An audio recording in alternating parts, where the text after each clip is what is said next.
E com o Honório, eu aprendi a ter esse amor pela literatura de base do Espiritismo, que é a codificação, e pela essa obra subsidiária de Francisco Cândido Xavier, que para mim constitui um alicerce inabalável, assim, amplia o nosso entendimento e nos dá a condição de discernir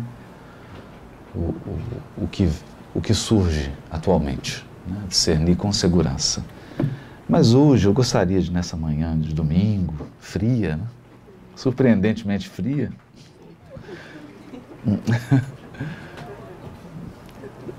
trabalhar uma passagem do Evangelho à luz do livro Pensamento e Vida. Exatamente para demonstrar o potencial que tem o Evangelho quando interpretado à luz do Espiritismo. Sobretudo com o apoio dessas obras. No caso, essa obra magnífica da psicografia de Chico Xavier, que é o livro Pensamento e Vida.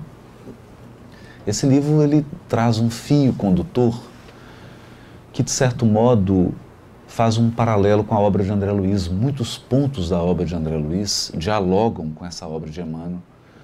E não há nenhum espanto nisso. O livro Pensamento e Vida, segundo o próprio Emmanuel, é uma cartilha, um curso que eles têm para quem se prepara para a reencarnação. Uma cartilha falada.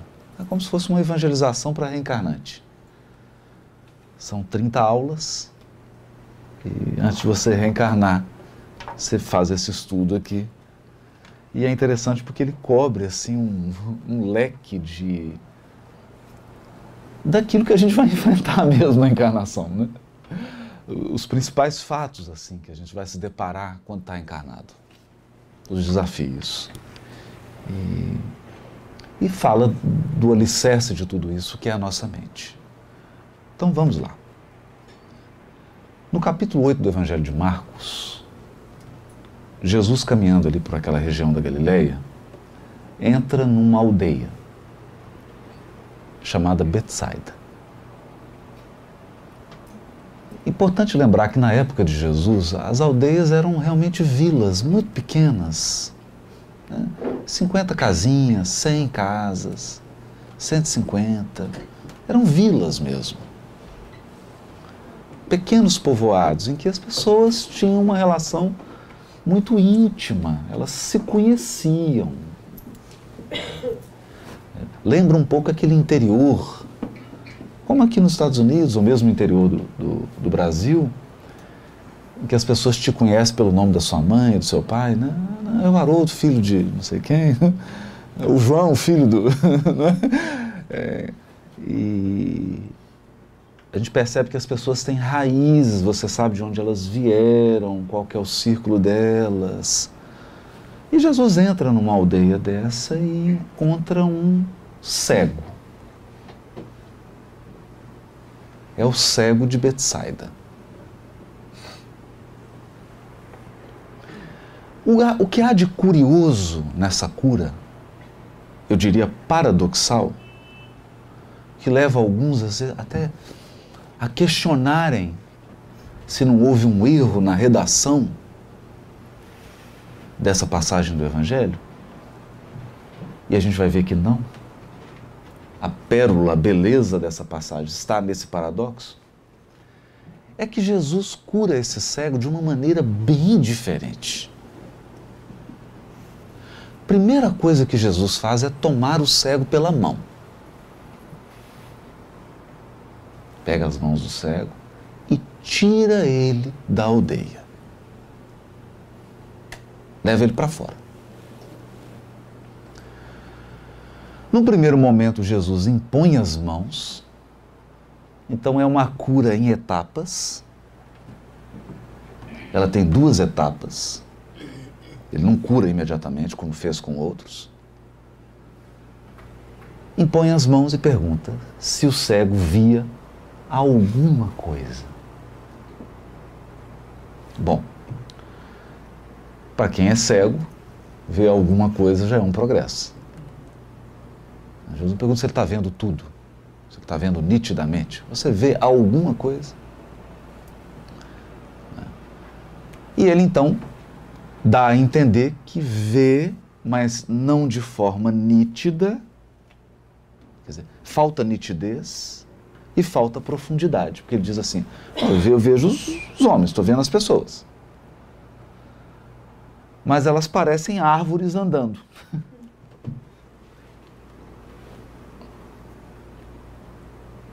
E aí o que Jesus faz? Cospe nos olhos dele. Então, uma cura bem, bem intensa. E aí pergunta para ele de novo. E então, diz o evangelista, que ele passou a enxergar ao longe, ou seja, a visão dele adquiriu profundidade e distintamente a todos, nitidez. Olha que interessante. Profundidade e nitidez. Discernimento e compreensão. Porque enxergar fundo, longe, é compreensão. Distinguir, separar, saber que as pessoas são diferentes é discernimento. Não é? Separar o trigo do joio, só não pode ficar com o joio, né? Separar o trigo do joio e ficar com o trigo, né? É o discernimento. Mas o paradoxo vem agora. Jesus diz assim para ele, você vai voltar para casa,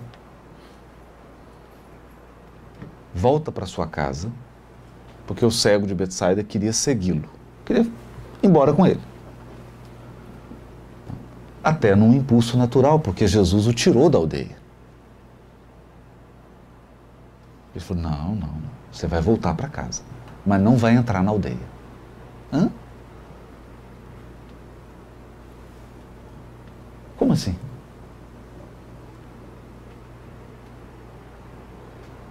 Alguém aí se arrisca? Como é que ele volta para casa, mas sem entrar na aldeia? A casa está dentro da aldeia.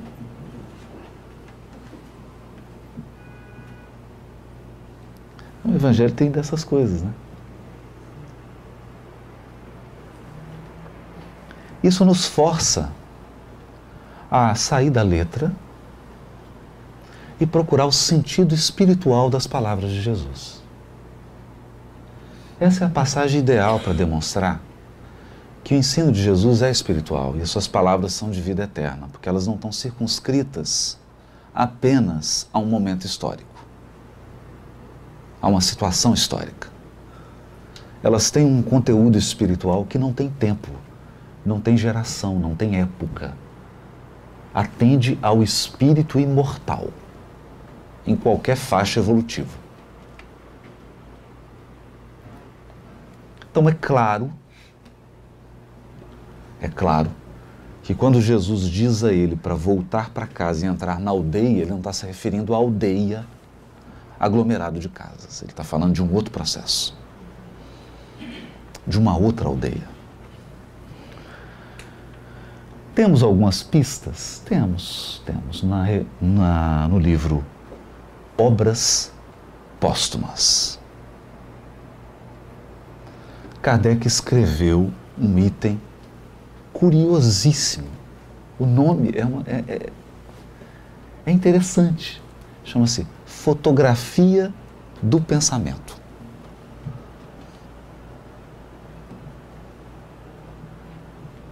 Fotografia do pensamento. E no meio desse item, o que o Kardec vai dizer? Que todos nós possuímos uma atmosfera psíquica. Uma atmosfera. Eu lembro quando eu era criança, assistia um desenho, era um personagemzinho de desenho, que ele andava e tinha uma nuvem em cima dele. Ficava chovendo. É mais ou menos isso, né? Uma atmosfera psíquica. De onde vem? Por que atmosfera? Porque varia. Então, Em alguns você chega, ele é um outono, outros é uma primavera, outros é um inverno bem rigoroso, alguns é uma tempestade, chuva de pedra. Cada qual com a sua atmosfera. Quando Kardec aprofunda nisso, o que ele diz? Ele vai dizer que o corpo espiritual, o perispírito, é formado daquilo que nós absorvemos do fluido universal, do fluido cósmico. E que o nosso pensamento manipula essa energia agora modificada. Então você buscou na fonte e você criou com as suas emoções e com o seu pensamento uma receita que é a sua. É a sua atmosfera psíquica. E ele começa a dizer, e aí a gente percebe, que você pode dar vários nomes para isso. Você pode dar o nome de aura, de campo energético. André Luiz vai chamar de campo mental, porque ele é dinâmico e ali circula uma corrente que é o pensamento. Mas aqui é preciso observar que o pensamento, na definição de André Luiz, não é apenas intelecto, não é apenas raciocínio e ideia. O pensamento é composto de todas as nossas emoções. Então eu posso aqui estar tendo uma ideia que é bonita e uma emoção muito negativa envolvendo essa ideia. Então eu falo bonito, mas você está ouvindo aí e sente até mal-estar. O pensamento é complexo, não é só ideia, não é só intelecto. A média do que você sente, do que você pensa ao longo do dia, a média, porque você tem, como a norma diz que acordou, já ouviu a prece, então a vibração subiu, né? Mas vai que ao longo do dia você se irrita, tem um sentimento não muito caridoso, cai. Então a média gera a sua atmosfera psíquica, que possui uma característica. É a sua aldeia.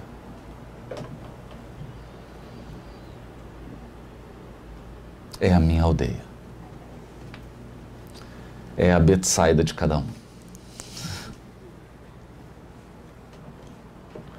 É a nossa Betsaida. Então vamos estudar um pouquinho isso, antes de voltar no pensamento e vida. Bom,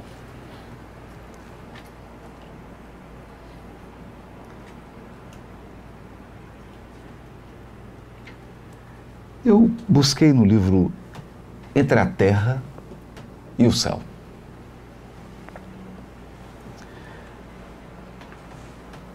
E o Clarencio, conversando com André Luiz, só grifei algumas frases, essa está no capítulo 22 do livro Entre a Terra e o Céu. Ele diz assim: nossa atitude é uma corrente de indução magnética.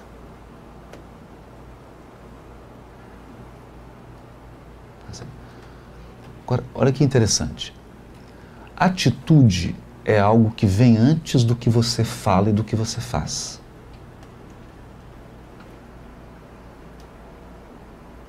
Não é? Porque, por exemplo, se eu estou com uma atitude, com uma predisposição de não gostar de alguém, eu já estou predisposto. Então, o meu semblante quando eu encontrar essa pessoa já vai ser diferente. A minha palavra já vai ser mais ácida. A minha ação já vai ser menos friendly. É a atitude. E a atitude, ela induz... O que é indução? Ela atrai reciprocidade.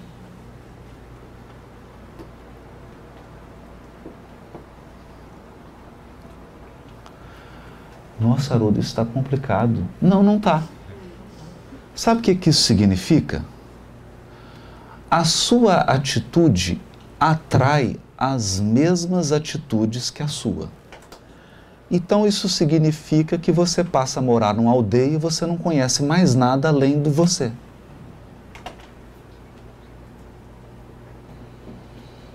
Então aqui está o ponto-chave da passagem. Se você se cristaliza numa atitude, você só atrai essa atitude das outras pessoas.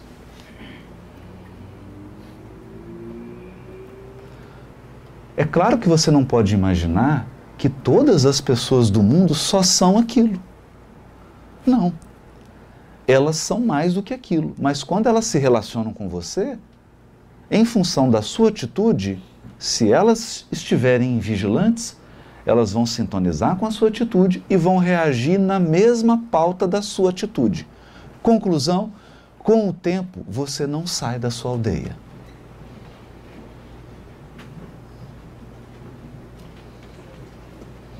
Você entra num circuito fechado de vida, num circuito fechado de emoções, num circuito fechado de pensamentos, num circuito fechado. Você não amplia, não deixa nada novo entrar e passam 10, 20, 30 anos e você continua a mesma pessoa.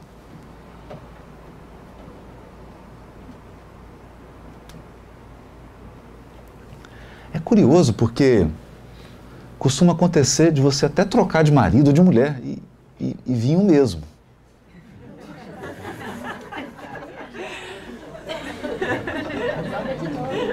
Você não muda. Muda um pouquinho, né? Da aparência, o CPF. Né? O Social Security. Muda. Mas só isso.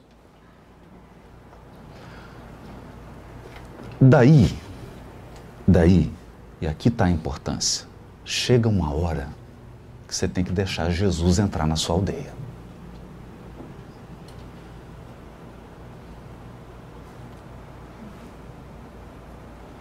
Uma hora, a renovação que vem da espiritualidade superior precisa entrar no seu coração. Para quê? Para endossar como você vive? Não, para renová-lo. Para mexer com você. Para mudar a sua atmosfera psíquica. Para mudar a sua emanação espiritual. Para alterar a forma como você vê a vida. E mais, para te abastecer de energia necessária para que você faça algo diferente. Isso é quando Jesus entra em Betsaida. Entrou. Eu acho que cada um de nós aqui poderia citar, eu não deixo de pensar quando eu conheci o Espiritismo e quando Jesus entrou na minha Betsaida, foi quando o livro Nosso Lar chegou nas minhas mãos. Eu li e falei, olha, eu não sei o que é isso aqui, mas eu quero mais. É tão interessante porque quando você se abre para a renovação que vem dos espíritos que tutelam a nossa evolução espiritual, as circunstâncias acontecem. Na semana seguinte, eu estava na casa de alguém, passou uma campanha do Quilo e deixaram uma mensagem. Quando eu olhei, falou, olha, é daquela pessoa do livro que eu li. Ah, não, então tem grupo. Olhei, tinha um endereço. Na outra semana, eu já estava no grupo. Então você pergunta, por que essa mensagem não chegou 3 semanas antes de eu ler o livro Nosso Lar?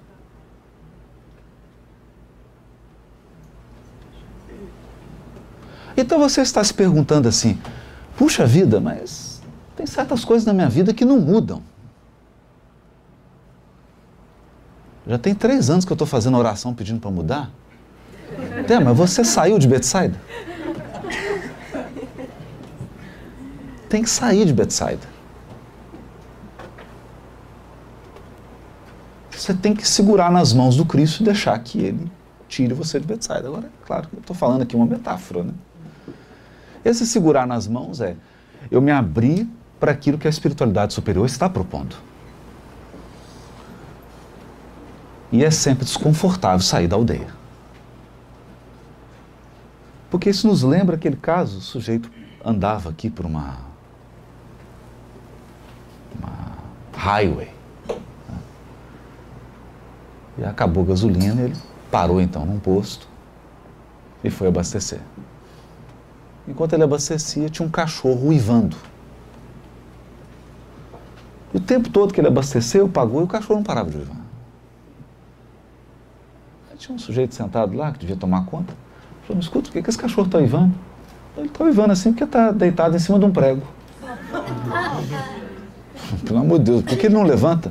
Não, porque está doendo o suficiente para ele uivar, mas não está doendo o suficiente para ele levantar.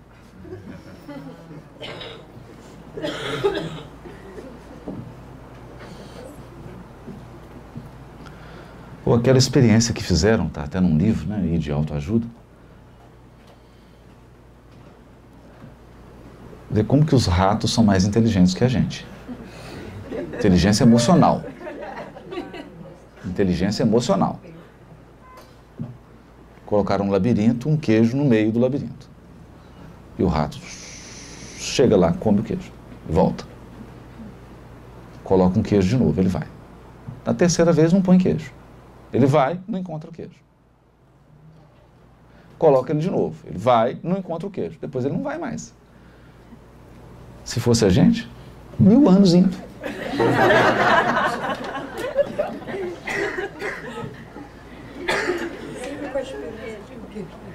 Porque não tem a ver com uma inteligência, com quantos cursos você tem, quantas línguas você fala.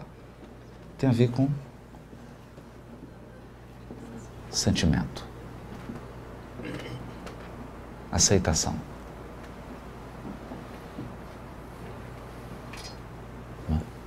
Aceitação. Então, eu vou lá 1000 vezes porque vai aparecer um queijo. Tem que aparecer. Então a gente começa a brigar com a vida, querendo que o mundo se adapte ao nosso modo de sentir e ao nosso modo de ser. Então isso é interessante. Acontece que essa atitude induz a atitude idêntica. É o que o Clarence está dizendo. Em torno de nós, quem simpatiza conosco, quem simpatiza, quem está vibrando na nossa faixa, geralmente faz aquilo que nos vê fazer.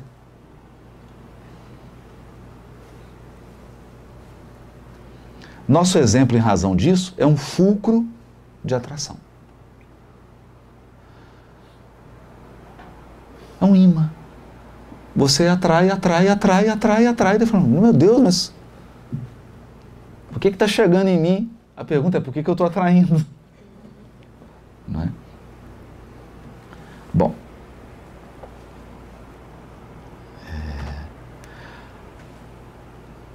Agora aqui, nesse livro Entre a Terra e o Céu, e eu quero só dar um salto aqui para a gente entender um pouco isso, há um caso muito interessante, porque revela um pouco dessa aldeia. O que é essa Betsaida? E o que é essa cegueira que Jesus cura? Porque não é simplesmente conhecer. Ah, então eu conheço, então eu enxergo.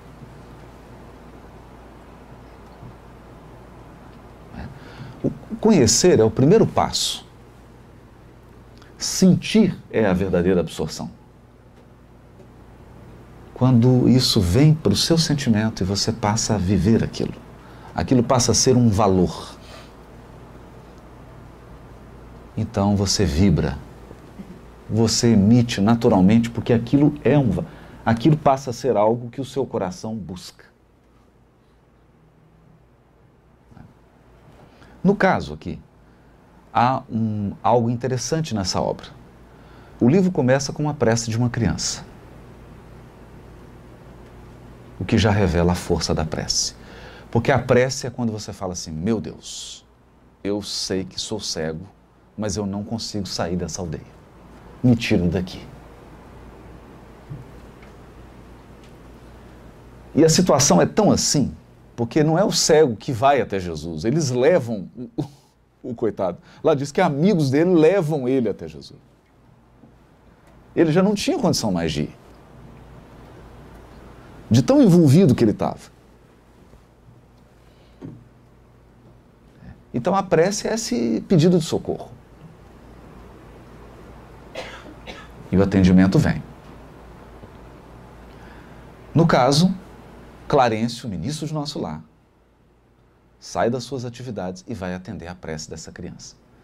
Eu não quero dar uma de Silvio Santos, contar o final do filme, do livro. Né? Mas a verdade é que a prece dela é 100% atendida.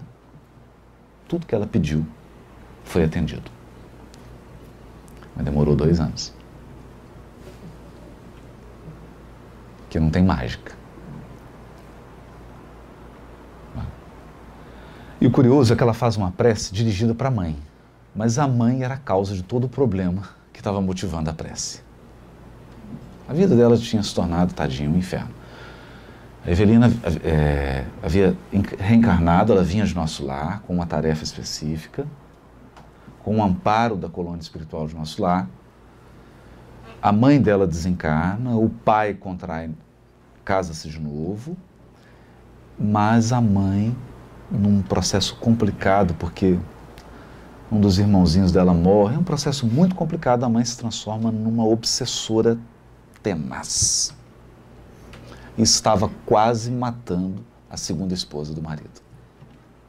E ela e a filha vivendo naquela situação drástica, ela faz a prece, mãezinha, me ajuda, logo para a mãe, né? A prece chega na mãe e vai parar em Clarencio. Ele recolhe e vem atender. Então, durante boa parte do livro, ele vai atendendo, vai esclarecendo, tira um obsessor aqui, dialoga, conversa, chega na mãe, que estava dentro da casa. E aí ele diz assim, bom, agora não é conosco. André, como assim? Não, André, agora tem que pedir ajuda. Eu falei, mas que isso, ministro? O senhor já ajudou?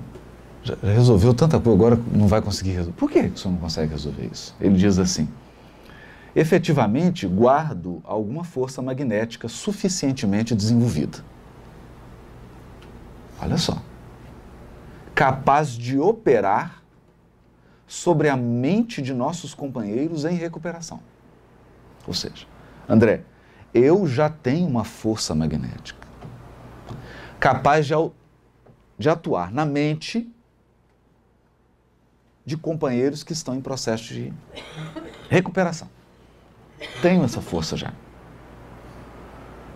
No entanto, ainda não disponho do sentimento sublimado suscetível de garantir a renovação da alma.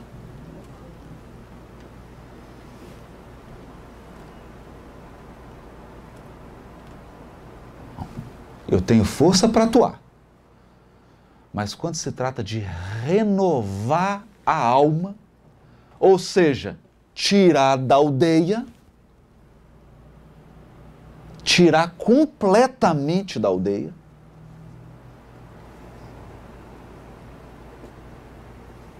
fazer com que o espírito transforme totalmente os seus padrões emocionais e mentais, eu não tenho amor suficiente para isso.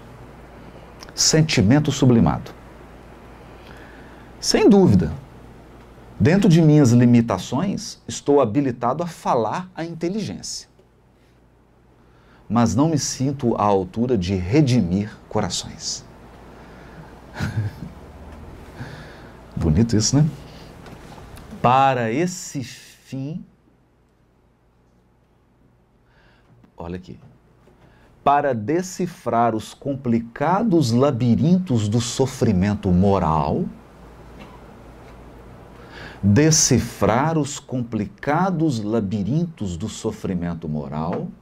é imprescindível haver atingido mais elevados degraus na humana compreensão.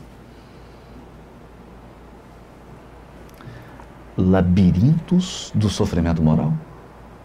Como assim?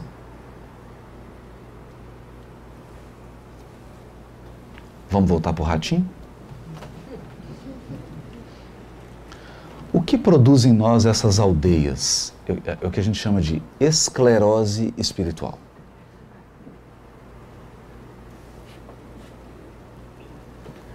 Experiências de sofrimento vivenciadas em algumas reencarnações. Experiências de sofrimento. Algumas delas que se repetem.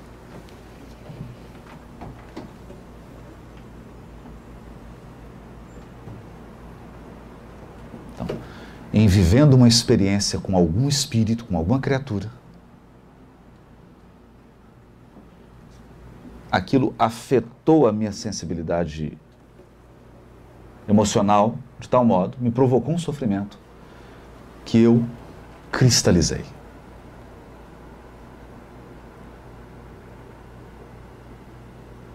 Cristalizei. É mais... Olha que interessante isso. É mais do que vingar. É não conseguir desvincular-se.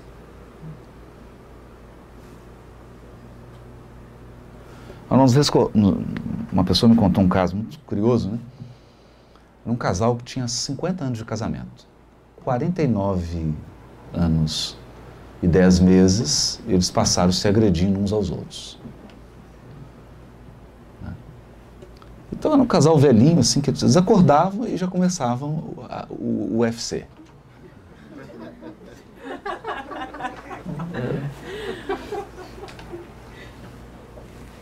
Era aquilo. O que aconteceu? O marido desencarnou.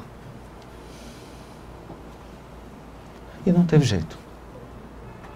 Desencarnou 4 meses depois, ela desencarnou. Não conseguiu. E os filhos tentavam, mas agora, olha que paz está aqui. Não, eu sinto falta das brigas. E ela chegou a confessar. Não consigo viver. Eu não consigo viver. O fenômeno é mais complexo. Porque você pode chegar aqui e fazer uma avaliação superficial. Então, numa encarnação passada, eles foram casados, aí alguém ofendeu. Aí o benfeitor vai dizer assim, mas volta mais uma. Na anterior foi ela. Mas volta mais uma. E na anterior foi ele. Não, mas na anterior foi ela. Mas peraí, quem começou isso? Entende?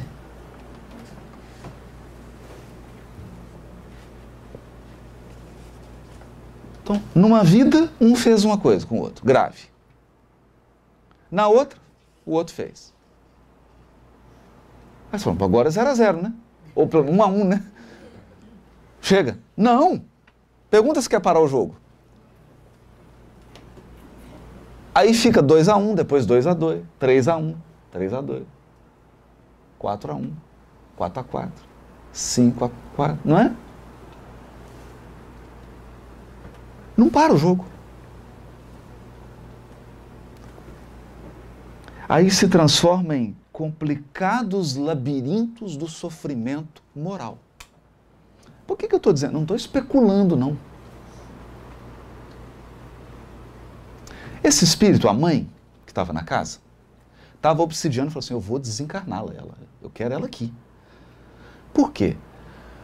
Porque ela desencarnou e deixou 2 filhos. A Evelina e um filho pequenininho. Essa madrasta, nova esposa, e o caso é complexo, foi à praia e, olha, por omissão, por desídia mesmo, a criança morreu afogada no mar.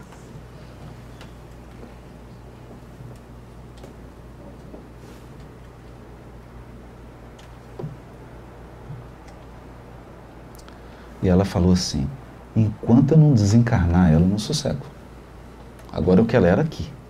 Mas não é assim, para desencarnar ela e estar aqui, não. Eu quero ela aqui para continuar atormentando ela. Por quanto tempo? Por resto da eternidade. Percebe?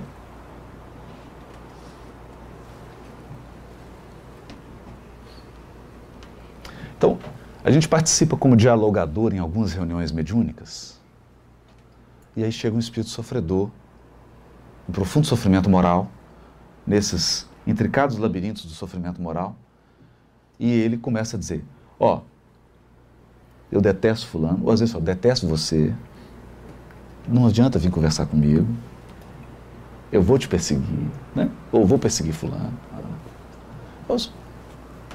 É um direito seu. Há quanto tempo você está nisso?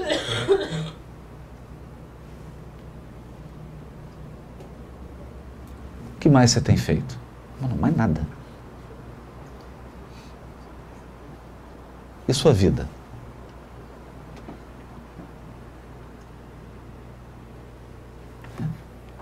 Então, cristalizou. E adianta você falar para ele, não, peraí, calma, tem aqui um livro dos Espíritos, você vai ler. Não adianta.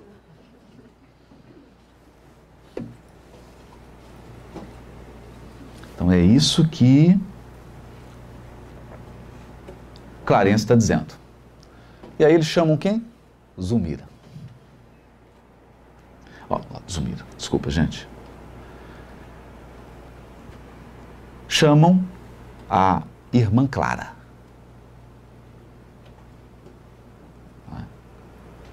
Zulmira era a moça, a segunda esposa que estava sofrendo, e Odila era a obsessora, a mãe, né? A primeira esposa. Zulmira, atormentada por Odila, que realmente lhe vampirizava as forças, estava deitada no leito, apática e desolada, como estátua viva de angústia e medo. Olha. Então, síndrome do pânico, depressão, a pessoa não sabe o que é. E por trás tem uma obsessão. Escutando o vento que zunia lá fora. Mais magra e mais abatida, exibia comovedoramente a própria exaustão. Irmã Clara, que é esse espírito que veio, depois de expressivo entendimento com o nosso orientador, com Clarencio, solicitou que nos mantivéssemos a pequena distância. E aí, chegando perto da genitora de Evelina, que é Odila, né, que é a obsessora, a mãe da criança que fez a prece, Evelina, que tanto quanto a enferma não nos percebia a presença, alongou os braços em prece. Que aqui é bonito também. Quer dizer, a irmã Clara foi chamada, por quê? Porque o ministro Clarencio, não estamos falando de, nós estamos falando do ministro. Entendem? Por exemplo, você vai nos domínios da mediunidade, você tem o orientador, que é o Aulus, que você já fica falando, meu Deus, que espírito, mas ele não é ministro ainda, não. Tem um ministro acima dele. O Clarencio é um ministro de nosso lar. Só tem 72 ministros.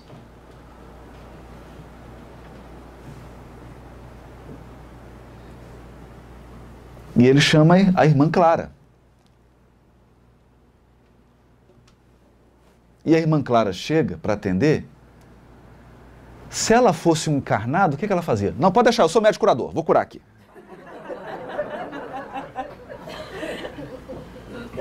Que é a atitude nossa de encarnado. Não, deixa que eu resolvo. Não, passa, vem cá. Vou resolver, toma isso aqui, não é? A irmã Clara chega, pede para eles se manterem à distância um pouco, faz uma prece. Entra em conexão com as forças superiores da vida, que culminam em Deus. Em Deus. Busca elementos do alto para poder auxiliar.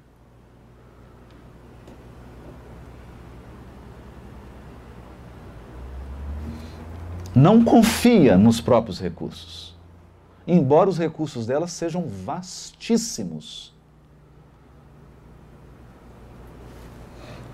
Alonga os braços em prece. Sob forte emoção, agora o André Luiz, Na hora que ela faz a prece, já gera um ambiente de forte emoção. O André Luiz já começa quase a chorar.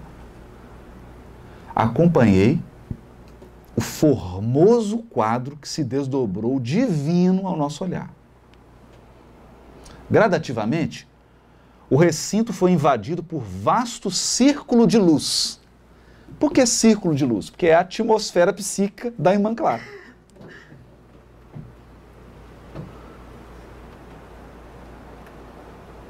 Ela começou a, gradativamente, emanar luz. Como um tanque de combustível que está se abastecendo, porque ela se conectou com o alto.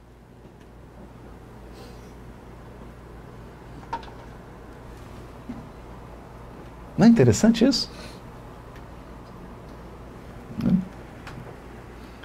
Qual se fizer a instrutora, o núcleo irradiante. Então, ela, a irmã Clara, é no núcleo irradiante dessa luz. Assemelhava-se a nossa amiga a uma estrela repentinamente trazida à Terra. Uma estrela, com os dois braços distendidos em forma de asas, prestes a desferir excelso voo. Cercava enorme halo de dourado esplendor. Ela começou a emitir luz dourada.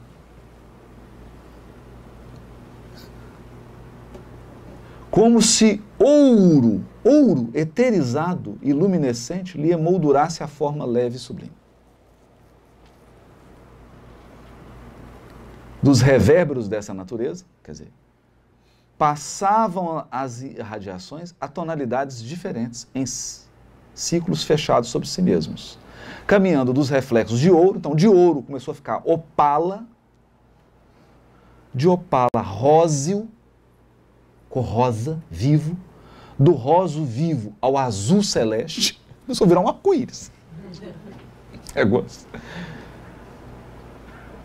Do azul celeste ao verde claro e do verde claro ao violeta suave. Ou seja, ela começou a ativar todos os chakras, todos os centros, o que André Luiz chama de centros de força. Os 7 principais, né? Que se transfundia em outros aspectos a me escaparem da apreciação.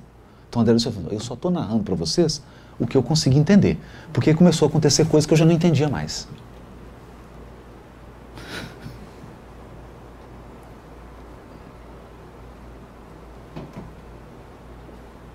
Aí você fala, mas ela não vai conversar? Conversar?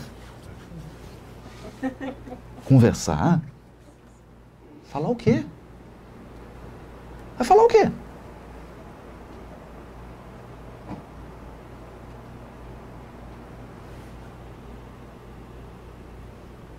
Conversar não.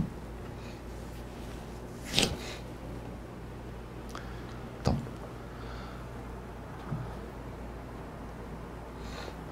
vamos voltar agora, para um pouquinho, pausa. Volta ao cego de Betsaida. O que Jesus fez com o cego? Tomou o cego pela mão e o conduziu para fora da aldeia, que é onde Jesus estava. Então, Jesus não impôs a mão, não falou nada com o cego, não.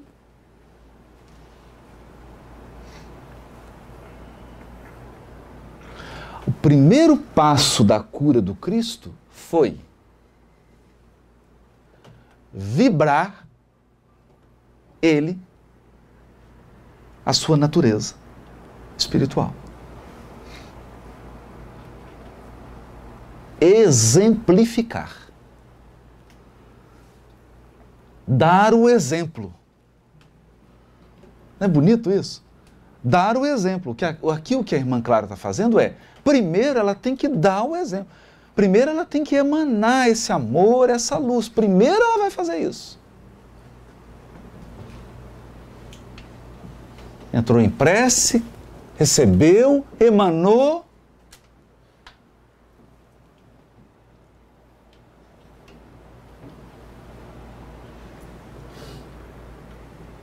Entende? É como se você fosse subir uma montanha muito fria e muito gelada. E você está na base da montanha e está todo mundo conversando com o guia, são 30 pessoas, e o guia está falando assim, lá em cima é muito frio, coloque uma luva, uma blusa bem forte, protejam as orelhas, e você olha para ele está de camiseta.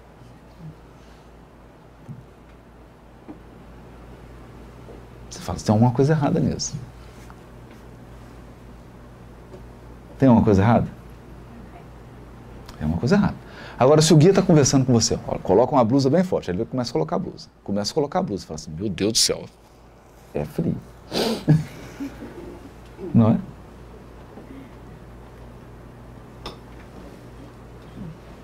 Então é esse ponto. Jesus toma o cego pela mão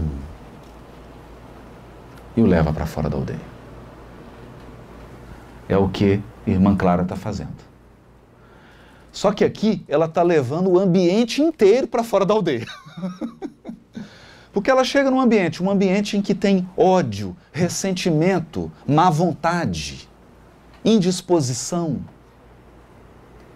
O ambiente ali já estava contaminado. Porque a Odila só vibrava má vontade, indisposição, não tem jeito. Qualquer coisa que faz, qualquer coisa que fala, já está predisposto a brigar, a entrar em conflito, não tem jeito. Então o que ela tem que fazer? Ela tem que alterar a atmosfera psíquica do ambiente.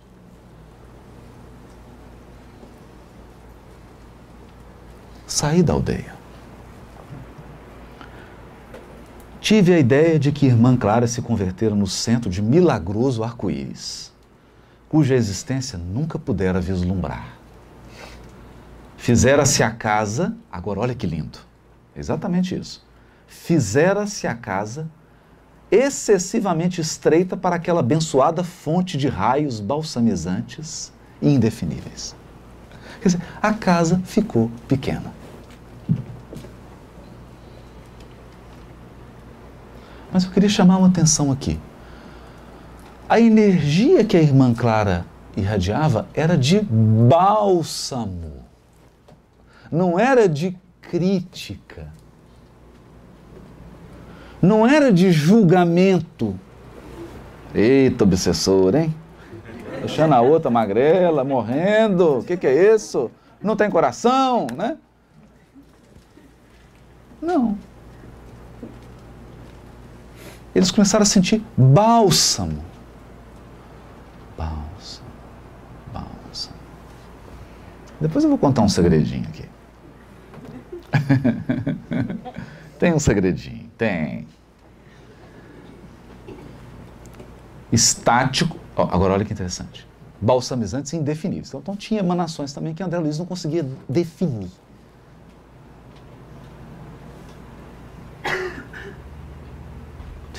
Isso é importante, hein?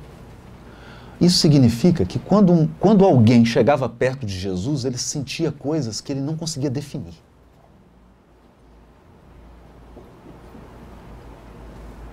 A pessoa não sabia o que ela estava sentindo.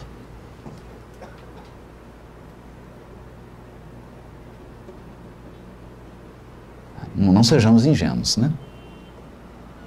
Não sabia definir. Estático, mal conseguia articular alguns monossílabos. Quer dizer, aí nessa hora, ninguém já tem nem palavra mais. Você não consegue falar.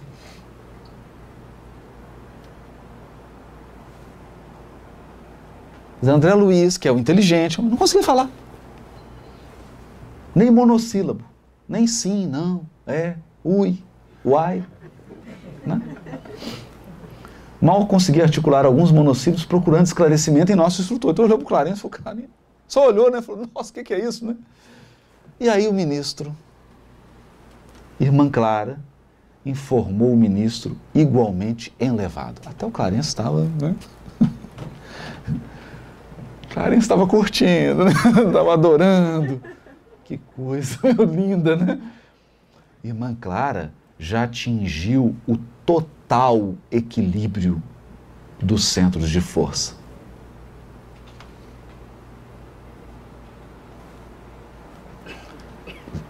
Pausa. Isso significa que irmã Clara já tem total controle das energias sexuais, das emoções, das ideias, da intuição, da energia realizadora, vital, das necessidades materiais. Ela já tem total equilíbrio dessas energias. Equilíbrio.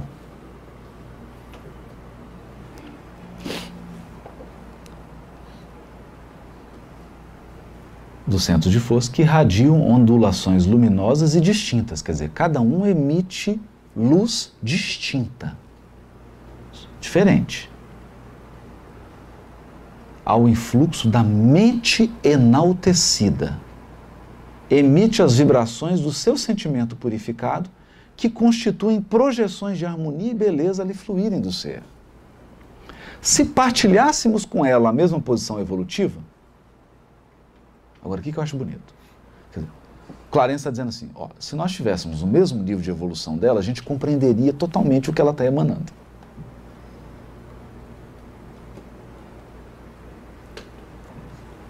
Entraríamos agora em relação imediata com o elevado plano de consciência em que se exterioriza. E então, em vez de somente observarmos esse deslumbramento de luz e cor, olha o que Clarence está dizendo. André, você não tem o mesmo nível evolutivo dela. Então você olha para ela, você só vê cor e luz. Você só vê cor e luz. Então você viu dourado, viu um fogo de artifício, né? Copacabana. Ano Novo.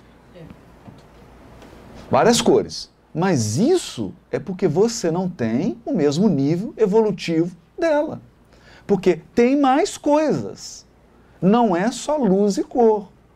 Tem mensagem glorificada que lhe nasce do coração, de vez que as irradiações sob nossos olhos são música e linguagem, sabedoria e amor do pensamento a expressar-se maravilhoso e vivo.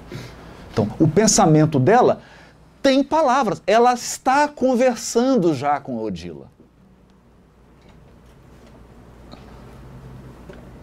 Mas nem a Odila sabe. Se nós tivéssemos um nível evolutivo dela, você ia perceber que tem uma música saindo dela, é uma caixinha de música. Tem uma música saindo dela.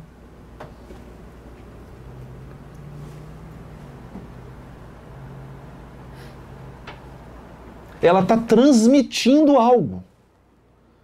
Mas a Odila não sabe, mas está assimilando inconscientemente. Então, quando o Cristo encontrava alguém, encontrou o Públio Lentz e falou assim, não importa, segue-me agora daqui 2000 anos, porque eu já te alterei. Você não sabe, mas eu já mexi no seu inconsciente, eu já mexi em você. Eu já te transformei, você já é o Emmanuel, você só não sabe.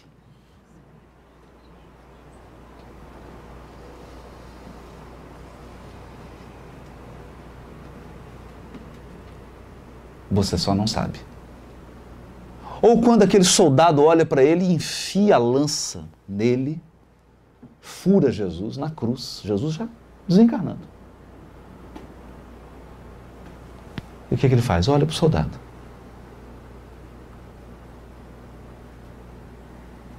Mais de 1.700 anos se passam. E o Longinos reencarna como Dom Pedro II. Está no livro Brasil, Coração do Mundo, Pátria do Evangelho. Ele fala, Longinos, agora eu preciso de você. Agora você quer redimir tudo? Nasce lá e faz esse trabalho. Mas já estava modificado.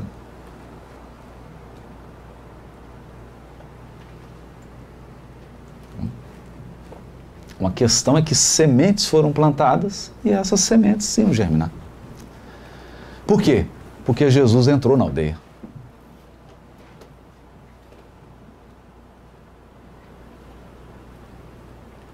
Então isso nos mostra que quando eu tenho um grupo desse aqui e eu estou mantendo a chama acesa, o trabalho, desde que o trabalho seja sério, comprometido com as bases, né? E as sementes sejam boas e selecionadas, né? Porque precisa ter esse compromisso.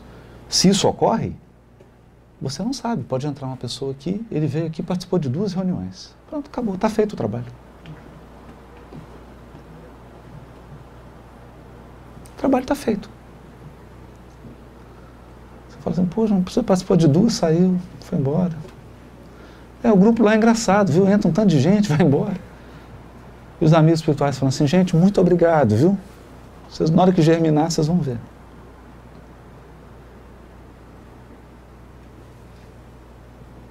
Na hora que germinar, vocês vão ver. Ou como é o caso do Chico. Durante 1 ano, o Chico abria a reunião, não tinha ninguém.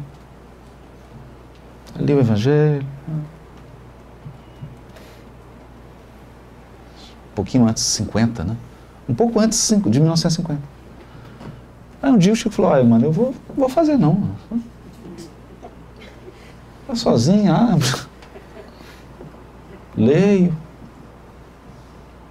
Você tá lá, né? Não tô sozinho. Entendeu? Você até fica, mas... Ele falou, olha, Chico, vou ampliar a sua visão, você vai ver agora os desencarnados que estão aqui.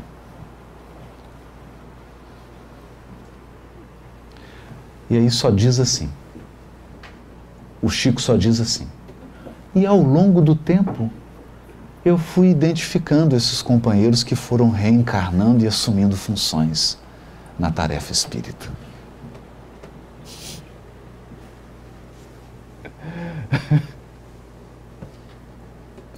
Entende?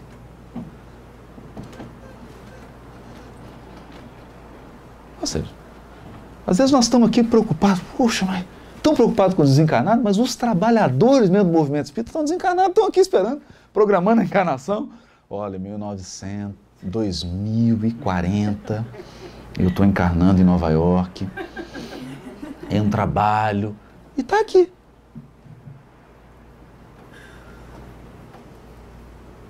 Possivelmente eu já voltei, muitos aqui já voltaram.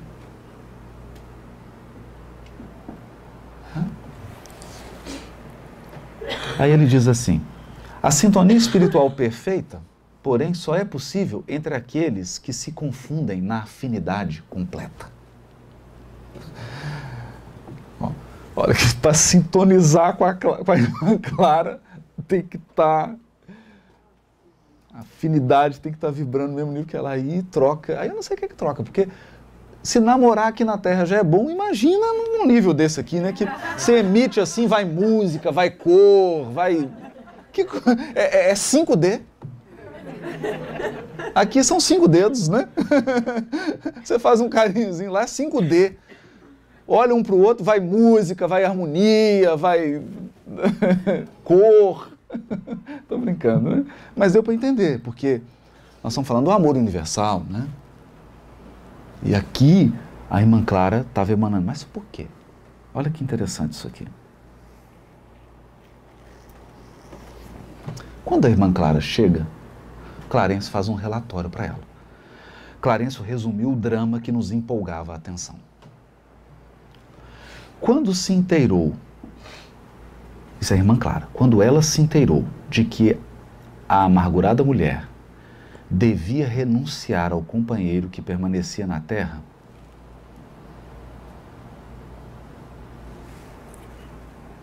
por quê? O caso é simples. O caso é simples. A Odila tinha que entregar o amor dela para outra. É simples isso, né? Simples.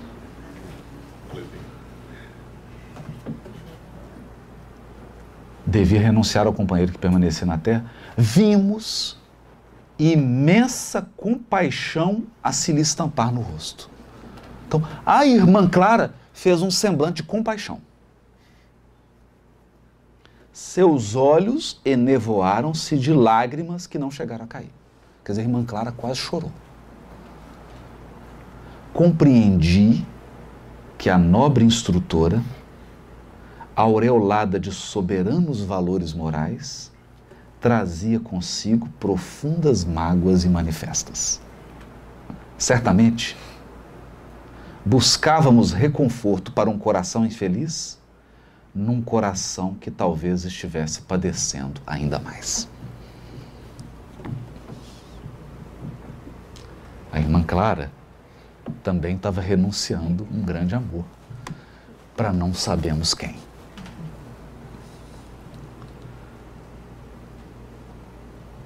Ou seja, a palavra convence, mas o exemplo arrasta.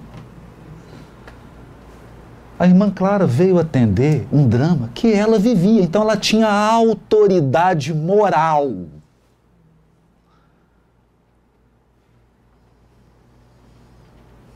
Com uma diferença. Enquanto a Odila reagia de um jeito, a irmã Clara reagia completamente diferente. Mas o problema que elas viviam era o mesmo.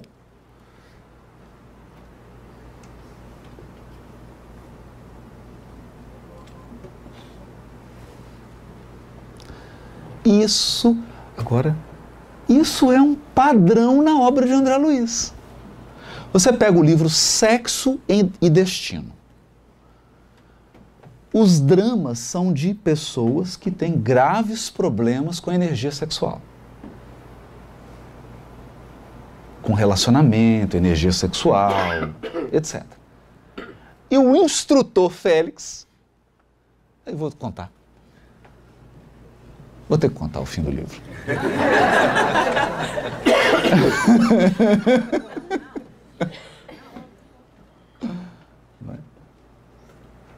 Não vou contar. Não vou. Tô brincando. Então, o que a gente vai percebendo? É quem viveu e superou a experiência que tem a autoridade moral para orientar quem está na luta.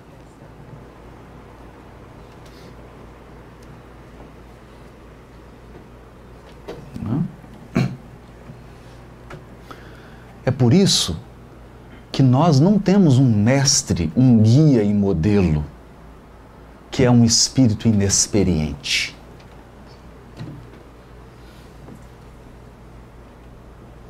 Olha, gente, vou falar isso aqui que me veio vontade de falar isso. Nós ficamos aplaudindo pessoas que escrevem livros. É um Dalai, é um guru, é um sujeito que inventou uma yoga, um sujeito que inventou uma meditação, que inventou um não sei o quê. E claro, devemos valorizar o esforço das pessoas, porque todo esforço de espiritualização é válido. E nós devemos buscar naqueles que são mais experientes. Mas vou dizer uma coisa aqui.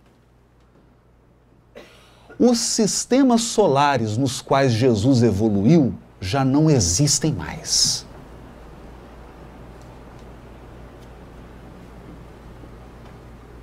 Segundo Emmanuel. Viraram poeira. Um sistema solar dura mais do que 5 bilhões, 7 bilhões, quase 10 bilhões de anos.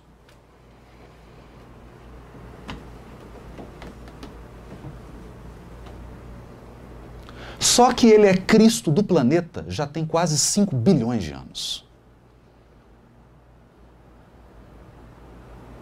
Então não tem ninguém aqui na Terra com 1% da experiência dele.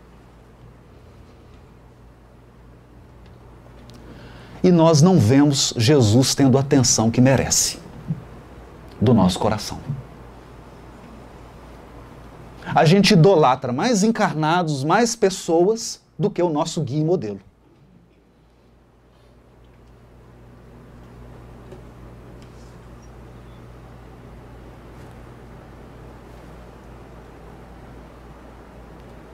Esse é um ponto sério.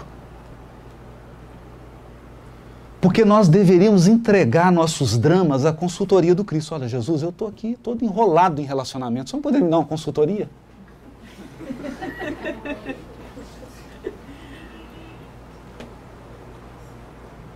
Ele só está há bilhões de anos na frente de qualquer guru do mundo.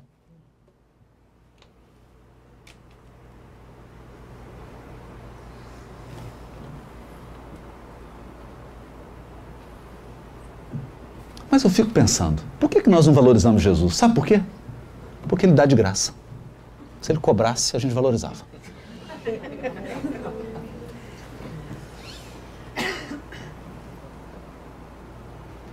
A consultoria do Cristo é gratuita. Ele não pede nada em troca. Aí nós não damos valor. Porque nós não estamos acostumados a receber sem dar alguma coisa em troca.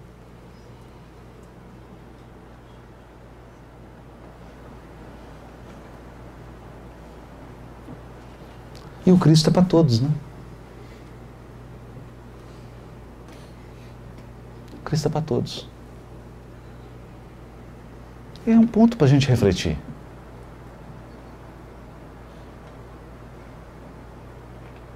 Um ponto sério.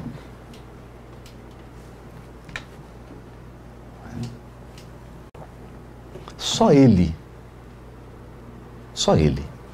Isso está no livro Ação e Reação. Só o Cristo tem experiência suficiente para orientar o mundo íntimo de cada um de nós. Porque cada um de nós é um mundo íntimo à parte.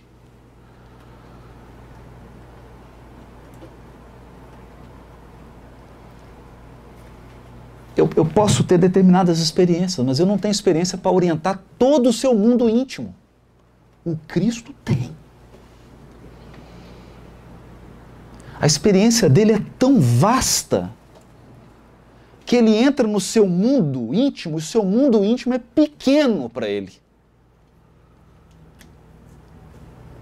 Então eu acho que nós precisamos dizer como o centurião de Cafarnaum: Senhor, eu não sou digno de que entreis na minha morada. Porque o Senhor não cabe aqui dentro. O Senhor é maior do que a minha casa. Mas diz uma só palavra e vai mudar tudo aqui dentro. É importante isso, né? Importante.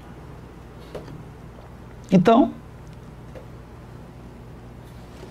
quando Jesus consegue trazer e tirar da aldeia, e aqui nós podemos entender esse processo que ocorre conosco e que ele ocorre constantemente. Ele é um processo que ocorre incessantemente. Você começa a criar uma aldeia, entra algo renovador e tira você da aldeia. Se você permitir. Se você permitir. Depois você começa a criar uma aldeia, aí chega uma obra, chega uma circunstância, um trabalho novo, Mas é preciso entregar o coração às mãos dos espíritos superiores que dirigem a nossa evolução para que a gente aprenda a deixar para trás.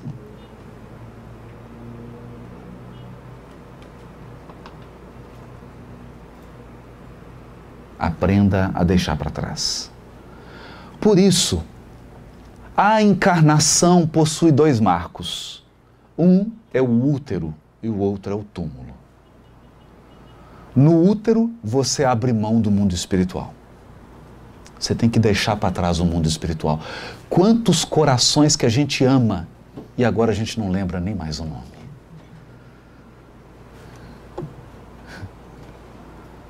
Antes de você nascer, você abraçou, chorou e falou assim: mas eu não vou lembrar nem seu nome mais quando eu estiver lá.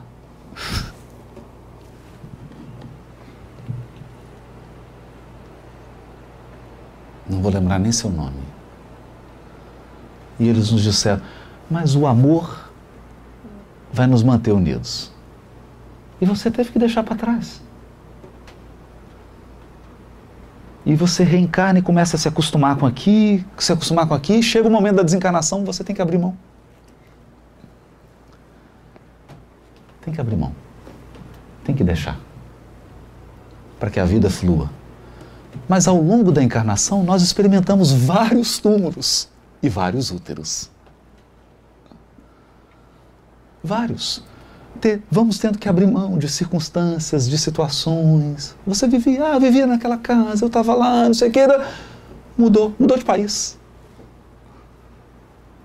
Mudou de estado. Eu vou parar de falar, senão muda tanta coisa, né? Muda. Vai mudando, e você vai prosseguindo, vai prosseguindo, vai prosseguindo, e você acreditou que quando ia mudar, não ia ter nada, e a vida se recompõe e traz de novo elementos, e enche as suas mãos, e aí depois ela pede para esvaziar, e enche de novo, e esvazia de novo, e enche de novo.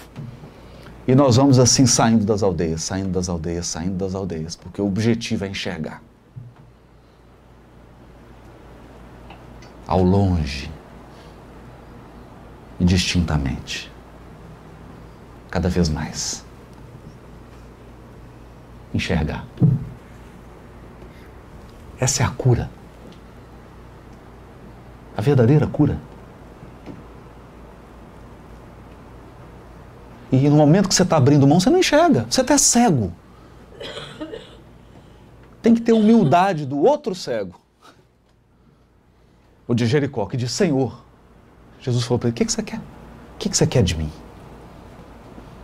Ele disse: Senhor, que eu veja.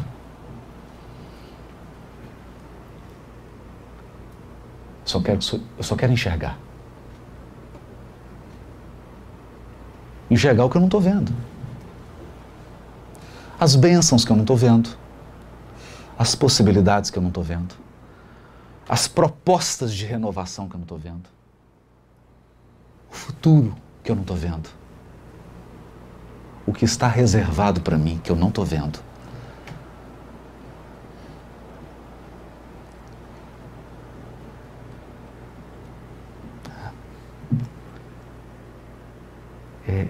É disso que a passagem está falando.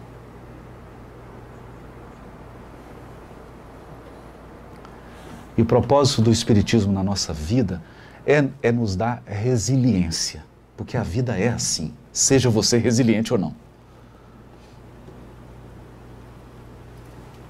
Todos nós vamos viver isso, quer você aceite, quer você não aceite, quer você goste, quer você não goste, quer você entenda, quer você não entenda.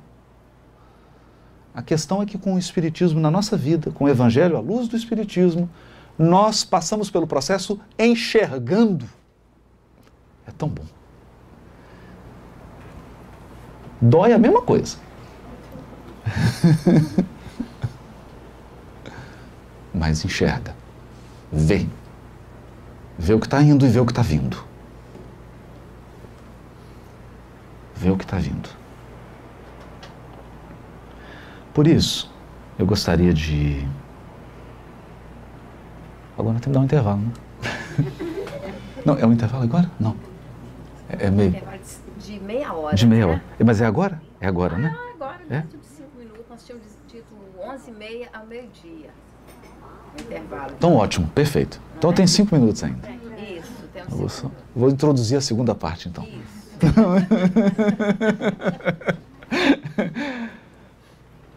Na segunda parte, nós gostaríamos de juntar isso tudo numa reflexão consoladora, que é o último capítulo do Pensamento e Vida, chamado Amor.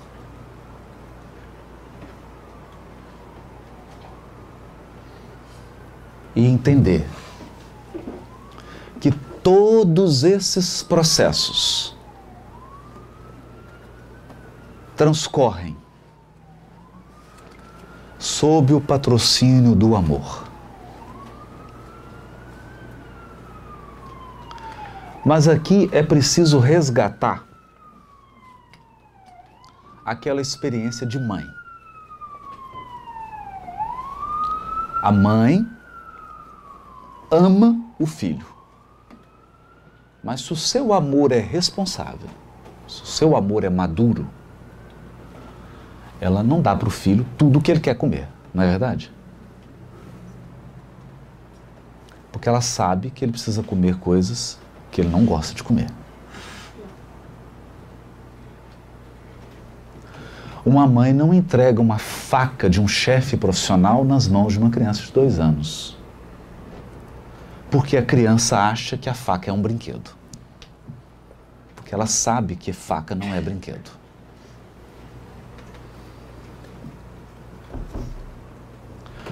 Uma mãe que ama maduramente sabe dizer não. Coloca de castigo.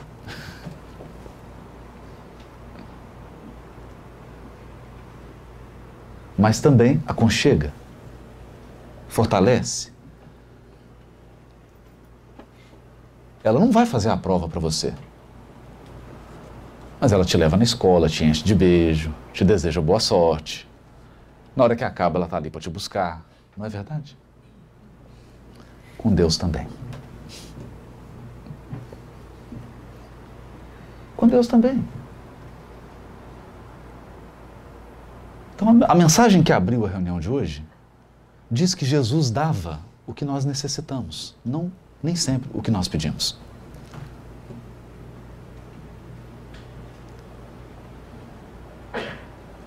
E depois do intervalo, nós vamos falar um pouquinho desse amor de Deus e desses nãos que Ele diz pra gente, de vez em quando.